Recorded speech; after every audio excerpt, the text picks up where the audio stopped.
ఏపీలో group 1 mains పరీక్షలు ప్రారంభమయ్యాయి. ఇవాల్టి నుంచి నెల 9వ తేదీ వరకు ఈ పరీక్షలు జరుగుతాయి.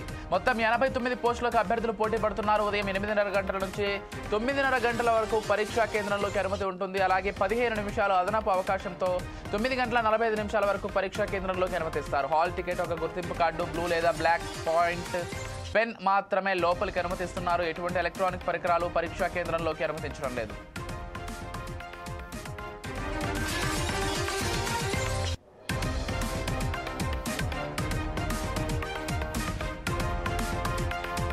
రాష్ట్ర వ్యాప్తంగా 4 జిల్లాల్లో 13 పరీక్షా కేంద్రాలు ఏర్పాటు చేశారు. మొదటి రోజు తెలుగు అర్హత సాధించే పరీక్ష జరుగుతుంది.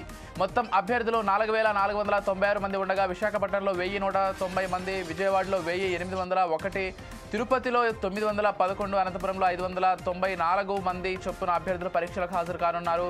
ఇక విశాఖలో 2, విజయవాడలో 6, తిరుపతిలో 3, అనంతపురంలో 2 పరీక్షా కేంద్రాలను అధికారులు ఏర్పాటు చేశారు.